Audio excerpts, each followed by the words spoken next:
119편 말씀을 우리가 계속 살펴보고 있는데 아마 이번 주 내일 모레까지는 이 말씀을 같이 나누게 되지 않을까 싶습니다. 자, 65절 66절 한번 보세요.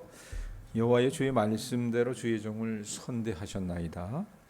내가 주의 계명들을 믿었사오니 좋은 명철과 지식을 내게 가르치소서.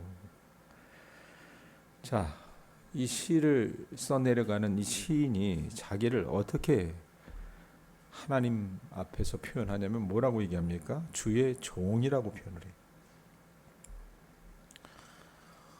지난 금요일에 여러분 49절 보세요. 49절에도 우리가 49절 말씀 나누면서 같은 표현을 이 시인이 했는데 뭐라고 얘기합니까? 49절에도 보면 주의 종에게 하신 말씀을 기억하소서 이 표현을 하잖아요. 동일하게 주의 종, 주님의 종이라고 고백하는데 이 종은 어떤 사람이냐? 66절 보세요. 뭐라고 얘기합니까? 내가 주의 계명들을 뭐 해대요? 믿었사오니 좋은 명철과 지식을 내게 가르치소서. 주님의 종은 어떤 사람들이냐면 철저하게 하나님의 말씀을 믿고 따르는 사람이었다라고 얘기를 해요. 여러분, 우리가 이 땅을 살아나가다 보면 저마다 사람들이 귀중하게 여기는 가치들이 있습니다. 그것을 쫓아 그것의 종이 되며 살아가는 것이 현대인의 모습이라 그 말입니다. 돈을 최상의 가치로 여기면 그 사람은 돈의 종이 되어버리고 다른 사람들보다 더 우월한 권력과 쾌락을 추구하는 세속적 가치관을 추구하면 그 사람은 그것의 종이 된다 그 말입니다. 자, 그런데 이 119편을 써내려갔던 시인은 누구의 종이 된다 그래요? 주님의 종이 되어서 주님의 말씀의 다스림을 받기를 소망하고 있다 그래요. 그래서 이 사람이 고백하는 게 뭐예요? 내가 그 주의 계명들을 믿었사오니 하루하루를 살아나갈 때마다 또 하나님 앞에 고백을 해요. 뭐라고 얘기합니까? 좋은 명철과 지식을 내게 가르치소서라고 얘기해요. 명철은 무엇인가? 지혜와 같은 말인가? 라고 얘기를 하는데 문자적인 뜻으로는요, 맛, 미각 뭐 이런 뜻이래요. 우리가 밥에도 여러분 같은 쌀을 먹어도 씹다 보면은 맛이 다르잖아요. 그러니까 하나님의 말씀의 맛을 가르쳐 주기를 이 사람이 요청하고 있는 거라고 말입니다. 자, 다윗이 시편 34편 8절 말씀에 보면 이런 표현을 해요. 너희는 여호와의 선하심을 맛보아 알지어다 라고 하는 표현을 합니다. 하나님의 맛, 말씀의 맛은요, 먹어보지 않은 사람들은, 그걸 깨닫지 못한 사람들은 백날 얘기해도 그 말이 무슨 뜻인지 모릅니다. 명철은 그런 것이라고 얘기하고 또 거기 보면 또 명철만 가르쳐 달라고 한 게 아니라 뭐라고 얘기합니까? 좋은 명철과 지식을 가르쳐 달라고 그래요. 이 지식은 우리가 얘기하는 책을 많이 봐야 되는 것인가, 좋은 대학을 다녀야 되는 것인가, 그래서 얻는 지식을 말하는가, 그게 아니에요. 단순히 아는 것과 교과서를 통해서 배우는 그런 알미 아니라 인격적이고 경험적인 지식을 이야기합니다. 그렇게 보면 이건 통찰력과 아마 분별력이 아닐까 싶어요. 자, 시골 분들, 도시 사람들하고 비교해 보면 학교를 그들보다는 많이 다니지 못했습니다. 또 그러기 때문에 한자나 외국어를 잘 알지도 못합니다.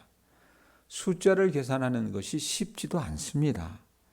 세상에서 벌어지는 일들에 대해서 분석하지도 못합니다. 뉴스 볼 겨를이 없습니다. 예?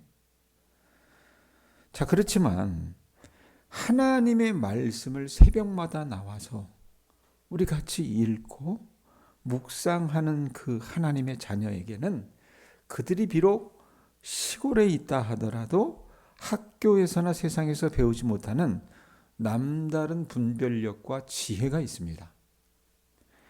그것이 오늘 본문이 얘기하는 66절이 얘기하는 지식을 이야기한다 그 말입니다. 그러니까 시인은요, 이 말씀의 맛을 알았던 거예요. 시인은요, 하나님 말씀의 지식을 깨달았던 거라고 말입니다. 많은 수의 현대의 그리스도인들이요, 이 말씀의 맛, 그 다음에 지식을요, 깨닫지도 못하고 알지도 못하는 사람들이 비일비재합니다.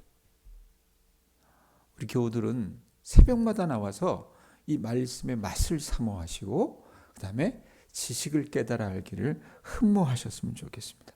자, 그것을 아는 사람들이 여러분 고백하는 게 67절, 68절이에요. 뭐라고 얘기합니까? 읽어보세요. 시작.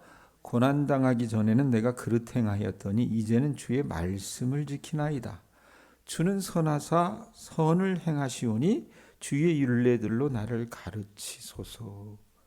자, 말씀의 맛과 그 다음에 그 하나님의 말씀을 인격적으로 경험한 그 주님의 종은요, 이제 세상을 보는 다른 어떤 시각을 가져요. 그게 뭡니까?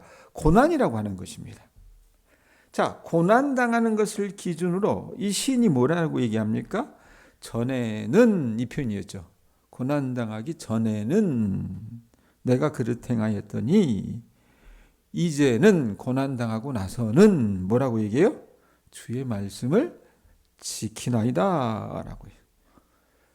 전에는 그릇 행하는 삶을 살았지만 고난당하고 나서 이제는 하나님의 말씀을 지킨다라고 얘기를 해요. 여러분, 이건요, 아까도 말씀드렸지만 명철, 말씀의 맛과 하나님 말씀의 그 지식을 깨달은 사람만이 고개를 끄덕일 수 있는 얘기입니다. 예? 대부분의 그리스도인들이요, 고난을 당하기 전에는 자신이 그릇 행하고 있었다는 것을 알지 못하든지 알고 있음에도 고치거나 바꾸려고 하지 않습니다. 예? 그냥 괜찮겠지 이런 생각한다 그 말입니다. 그러나 여러분, 고난이 찾아오면 어떻게 돼요? 내가 내 삶을 고치지 않았다라고 하는 것, 바꾸지 않았다는 것에 대한 후회와 자책하는 마음이 가득하게 된다 그 말입니다. 여러분이 고난 당하다라고 하는 뜻의 원뜻은 보면 낮아지게 되다, 압제를 받다, 뭐 그런 뜻을 갖고 있어요. 고난이라고 하는 친구는요, 언제나 여러분 우리 자신을 낮추게 됩니다. 그리고 우리를 어떻게 해요? 누르게 된다고 말입니다. 그래서 시인은 고난을 당하고서 어떻게 얘기합니까? 전에는 내가 그릇 행하였더니 고난을 당하고 나서 이제는 어떻게 된다고 얘기해요? 주의 말씀을 지켰다라고 얘기를 해요. 예? 고난이 원인이 돼서 이 사람이 하나님의 말씀을 지키는 사람으로 변모했다라고 얘기를 하는 거예요. 예? 그런 의미에서 여러분, 고난은요, 우리의 잠자고 있는 영혼을 깨우고 우리의 삶을 돌이키게 만드는 하나님의 확성기와도 같은 역할을 한다 그 말이에요. 그래서 시인이 뭐라고 얘기합니까? 68절 뒷부분에 뭐라고 얘기해요? 주는 선하사 선을 행하시오니 하면서 뒷부분에 뭐라고 얘기합니까? 주의 율례들로 나를 가르치소서라고 요청을 해요. 자, 말씀의 맛, 그 다음에 말씀의 참 지식을 깨달은 사람은 고난을 여러분 대하는 모습이 달라요. 자, 그런데 다 이런 게 아니잖아요. 그렇죠? 다 이런 게 아니라는 것을 69절에서 70절 얘기합니다. 어떤 사람들이 여러분 그런가? 69절 보세요. 누가? 교만한 자들이 거짓을 지어 나를 치려하였사오나 나는 전심으로 주의 법도를 지키리이다. 그들의 마음은 살쪄서 기름덩이 같으나 나는 주의 법을 즐거워하나이다. 고난을 통해서 하나님의 말씀을 지키는 것의 소중함을 알게 된 시인은요, 교만한 사람들이 거짓말을 꾸며서 공격해 올지라도 하나님의 말씀의 법을 나는 지키겠다라고 고백을 해요.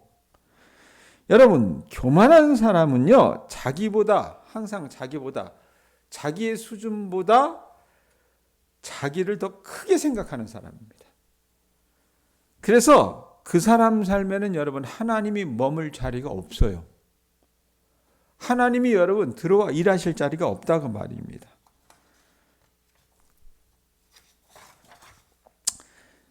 그래서 자신이 하나님 역할까지 대신하려고 하다 보니까 늘 하나님의 말씀과 하나님의 뜻과는 거리가 먼 삶을 살아갈 수밖에 없어요. 왜? 자기가 하나님이니까. 그래서 이 사람들을 시인은 뭐라고 얘기합니까? 마음이 살져서 기름덩이 같다라고 표현을 해요. 여러분, 몸도 살을 많이 찌게 되면은 그렇지 않았을 때보다 움직임이 둔하고 느려지게 됩니다. 마음도 마찬가지예요. 아니, 그보다 더 심합니다. 마음은요, 몸보다 훨씬 더 예민하고 예민해야 하는 부분입니다. 마음이 살졌다고 하는 것은 하나님의 반대편에서 하나님 뜻과는 어떻게 해요? 무관하게 살고 있고 말씀을 지키며 사는 사람들을 거짓으로 모함해서 넘어뜨리려고 하는 악을 행하면서 그것이 잘못된 일인지도 모르는 상태가 됐다라는 얘기입니다. 이걸 뭐라고 얘기해요? 옛 어르신들이 하는 말, 양심에 화인 맞았다라고 얘기하죠. 이런 사람들이 현대에는 굉장히 많습니다. 자, 그런데 71절, 72절 한 번 더 읽어봅시다. 71절, 72절 읽습니다. 시작. 고난당한 것이 내게 유익이라. 이로 말미암아 내가 주의 율례들을 배우게 되었나이다. 주의 입의 법이 내게는 천천금은보다 좋으니다. 아니, 무슨 고난 예찬 논자인가? 여러분, 저나 여러분이나 고난당하는 것을 좋아하는 사람은 아무도 없어요. 안 그렇습니까? 삶이 순탄하기를 바라죠. 탄탄대로가 열려지기를 바라죠. 그런데 이 시인은 하나님의 손에 의해서 참 많이 다루어졌던 사람인 것 같아요. 억지로 고난을 좋아해서 고난의 자리에 뛰어들어간 사람은 아닙니다. 이 사람도 여러분 우리처럼 삶이 순탄하고 탄탄대로가 열리기를 바랬던 사람입니다. 그러나 인생을 살다 보니 여러분 인생이 그런 것이 아니잖아요. 내 마음대로 내 뜻대로 원하지 않는 고난의 돌뿌리가 순간순간마다 그의 앞을 가로막았어요. 그러면서 이 사람이 고백을 하는 거예요. 앞서 67절에서는 고난을 당하고서 말씀을 지키게 되었다 그랬잖아요. 이전에는 이랬었는데 고난 당하고 나서 자기가 말씀을 지키게 되었다라고 얘기했는데 이제는 뭐라고 얘기합니까? 한 단계 더 높이 올라가서 71절에 뭐라고 얘기해요? 고난 당한 것이 자신에게 뭐라고 얘기합니까? 유익이 되었다라고 고백을 해요. 유익하다라고 하는 말은 선하다, 좋다라고 하는 뜻입니다. 고난은 우리에게 무엇이 더 중요하고 무엇이 덜 중요한지를 뚜렷하게 구분하게 만들어줍니다. 꼭 지켜야 할 절대적인 것이 무엇이고 덜 지키거나 지키지 않아도 될 상대적인 것이 무엇인지 나누게 해주는 여러분 시금석 역할을 하는 게 뭐예요? 고난이라고 말입니다. 이 시인은요, 고난의 시기에 눈물의 골짜기를 걸어가며 아주 낮아지는 경험을 할 때 무엇보다도 중요하고 꼭 지켜야 할 절대적인 것은 뭐예요? 내가 가지고 있는 통장이 아니라, 내가 지금 사회에서 어느 정도 구가하고 있는 내 자리가 아니라 무엇보다 중요한 건 뭐라고 얘기합니까? 하나님의 말씀이라고 고백을 하고 있는 거예요. 그래서 이 사람이 나중에 뭐라고 고백을 합니까? 72절에 뭐라고 해요? 주의 입의 법이 내게는 뭐보다 좋대요? 천금은보다 좋으니이다 라는 표현을 해요. 주님께서 하시는 그 말씀은 수천 개의 금이나 은보다 더 좋다고 고백한다 그 말이에요. 그러니까 인생을요 제대로 깨닫고 간주한 사람입니다. 금이 왜 안 좋겠어요, 백권사님? 은이 왜 안 좋겠습니까? 나도 그거 좋아해요. 나도 통장에 돈이 많이 있으면 좋아해요. 그런데 금과 은의 특징이 뭐예요? 영원하지 않다는 겁니다. 이 시인은 그걸 깨달았어요. 이렇게 시인은요, 하나님의 말씀이 수천 개의 금은보다 귀하다라는 것을 고백을 해요.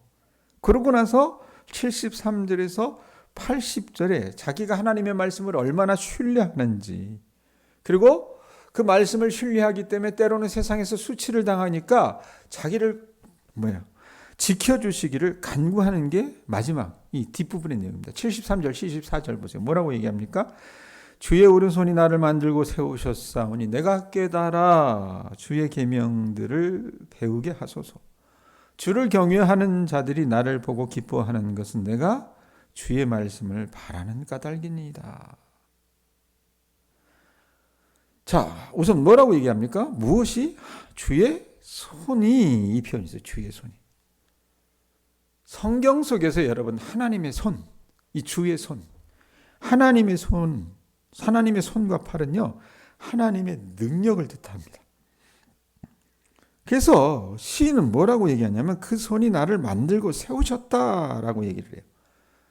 그러니까 도자기를 짓는 사람들이 그 진흙을 빚어 도자기를 만들듯이 하나님께서 하나님의 손으로 자신을 빚어가고 있다고 말씀하시는 거예요. 우리 권사님들이 여든이 넘으신 분들도 계시지만 야, 내가 80이 넘었는데 이제 더 이상 누가 나를 짓겠는가 생각하지만 우리가 죽을 그때까지 하나님은 우리의 인격을 빚어가십니다. 그거 아셨으면 좋겠어요. 예? 하나님께서 하나님의 손으로 자기를 만들어가고 계시다는 것을 고백을 해요. 그래서 이 사람이 여러분 그 사람의 상황이 어찌된지는 모르지만 소망하는 게 있어요. 그게 뭡니까? 뭐라고 얘기합니까? 내가 깨달아 뭐라고 얘기해요? 주의 계명들을 배우게 하소서. 하나님께서 자기를 그분의 손으로 빚어가신다라고 하는 것을 깨달았기 때문에 하나님 주의 계명의 말씀들을 내가 더 깊이 알아갈 수 있게 해달라고 요청을 해요. 그렇게 주님의 말씀에 소망을 두고 살아가는 자신을 보고서 여러분 하나님을 경외하는 사람들이 기뻐할 거라고 말하는 것이 74절 아니겠어요? 뭐라고 얘기합니까? 주를 경외하는 자들이 나를 보고 기뻐한대요. 왜? 이유가 뭡니까? 내가 주의 말씀을 바라는 까닭이니다 라고 얘기를 해요. 시골도 골프 치는 사람들이 많습니다. 예? 자, 골프를 치는 사람은 골프를 칠 사람을 만나면 반갑습니다. 농사를 하면서도 어떻게 해요? 게이트볼장에는 쭉 가는 교인들도 있어요. 왜? 그게 좋거든요, 자기네들은. 낚시꾼은요, 낚시꾼을 만나면 기쁩니다. 아마 골프 이야기, 낚시 이야기로 시간 가는 줄도 모를 겁니다. 또 요리를 배우는 사람이 요리사를 만나 조언을 듣고 운동을 배우는 사람이 그 운동 선수나 코치를 만나 자기가 잘 되지 않는 부분에 대해서 도움의 말을 들으면요, 그 기쁨이 몇 배가 될 거라 그 말입니다. 마찬가지로 여러분, 통하는 게 있다 그러잖아요, 우리가. 하나님의 말씀도 마찬가지라는 거예요. 하나님을 경외하는 하나님을 경외하는 사람을 만날 때 기쁘고 주님의 말씀을 지키기 위해서 몸부림치는 사람은요, 말씀을 지키는 비슷한 사람을 만날 때 기쁩니다. 그 은혜를 아는 사람들이라고 얘기하잖아요. 75절, 77절 보세요. 뭐라고 얘기합니까? 여호와여 내가 알거니와 주의 심판은 의로우시고 주께서 나를 괴롭게 하시면 성실하심 때문이다. 구하오니 주의 종에게 하신 말씀대로 주의 인자하심이 나의 위안이 되게 하시며 주의 긍휼히 여기심이 내게 임하사 내가 살게 하소서. 주의 법은 나의 즐거움이니이다. 자, 이 시인이요, 하나님의 판단이 옳다는 것을 인정을 해요. 그리고 비록 지금 자신의 삶에 고난이 있어 자기는 괴로워요. 75절에 뭐라고 얘기합니까? 주의 심판은 의로우시고, 그래놓고 어떤 말이 따라붙어요? 주께서 나를 괴롭게 하심은 성실하심 때문이다. 하나님의 진실하심 때문이라고 고백을 하면서 뭐라고 얘기해요? 자녀가 잘못을 했고, 여러분 만약에 우리가 보면 우리 자녀가 잘못을 했고 우리가 그걸 알고 있다면 어떻게 합니까? 부모인 우리는 거기에 대해서 잘못했다 하더라도 잘한다 이렇게 얘기를 해요? 그러지는 않잖아요. 사랑하는 부모라면 적절한 제재를 가하는 것이 부모의 사랑입니다. 만약 그렇게 하지 않는다면 여러분 방치하는 거예요. 이 시인이 바르지 않는 삶을 살아갈 때에 하나님께서 가만히 두지 않으셨다고 하는 그것을 두고 시인은 뭐라고 해요? 감사하다라고 고백을 하는 거예요. 말씀에 순종하여 바른 길을 걷는 사람이 가장 여러분 지혜롭고 복된 삶을 사는 사람이며, 혹 어긋난 길을 걷다가도 하나님의 말씀을 듣고 돌이키는 사람이 지혜롭고 복된 삶을 사는 사람입니다. 다 이 오늘 읽은 말씀들은 내용이 뭐냐면 말씀의 맛을 아는 사람들이 정말 끝까지 돌이키지 않고 고집을 부리는 사람은요, 미련한 사람 중에 미련한 사람이라고 말합니다. 여러분들이 신앙생활 수십 년 하셨잖아요. 제발 부탁드리는 건 뭐냐면 여러분들이 신앙생활의 그 연수가 여러분들의 인생을 좌우하는 게 아니에요. 말씀의 맛의 깊이를 아는 사람들이 여러분들을 좌우한다고 말입니다. 그걸 깨닫는 주님의 자녀들 되셨으면 좋겠어요. 그러니까 많은 수의 교인들하고 같이 있다 보면 안타까운 게 특별히 남자들이 그래요. 남성 성도들이 하나님을 인격적으로 만난 사람들이 제가 알기로는 대한민국에 한 5% 정도나 될까요? 그래서 이 사람들이 주로 하는 게 뭐냐면 자기네들이 사회생활하면서 겪었던 것들을 신앙생활을 어떻게 해요? 치환해서 바꿔서 이야기하는 경우가 굉장히 많습니다. 근데 그건 대부분 여러분 듣다 보면 뭐냐면 성경적이지 않다고 말입니다. 왜? 그 사람들이 말씀의 맛을 깨닫지 못했던 거예요. 시인은요, 비록 고난 가운데 있지만 주님의 약속의 말씀을 따라서 주님의 인자하심과 긍휼하심이 있기를 소망을 해요. 왜? 그 말씀의 맛이 어떤지 알았기 때문이라고 말입니다. 그래서 고난 속에 있더라도 그 말씀이 있으면 어떻게 해요? 그것이 내게 위로를 가져다 주고 자기를 살리기 때문에, 그 경험을 했기 때문에 시인이 이런 고백을 하는 거예요. 79절에서 80절 보세요. 뭐라고 얘기합니까? 교만한 자들이 거짓으로 나를 엎드려뜨렸으니 그들이 수치를 당하게 하소서. 나는 주의 법도들을 작은 소리로 읊조리리이다. 주를 경외하는 자들이 내게 돌아오게 하소서. 그리하시면 그들이 주의 증거들을 알리이다. 내 마음으로 주의 율례들에 완전하게 하사 내가 수치를 당하지 아니하게 하소서.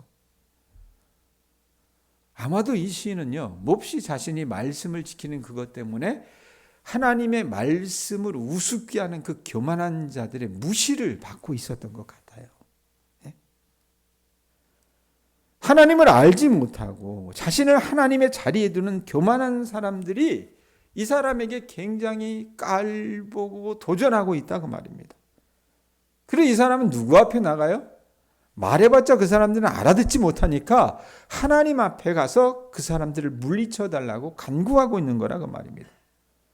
그리고 주님을 존중하고 주님을 경외하는 사람들과 함께 교제를 나누고 싶은 소망을 말하고 있다고 말입니다. 또 주님의 말씀을 지켜서 수치를 당하지 않기를 기도하고 있어요. 정리합니다, 여러분. 여러분, 어느 목사님 그런 표현을 하더라고요. 우리가 하나님의 말씀을 지키면 하나님의 말씀이 우리를 지켜줍니다. 이거 몰랐죠? 우리가 하나님의 말씀을 지켜나가잖아요. 그러면 그 하나님의 말씀이 우리를 지켜줘요.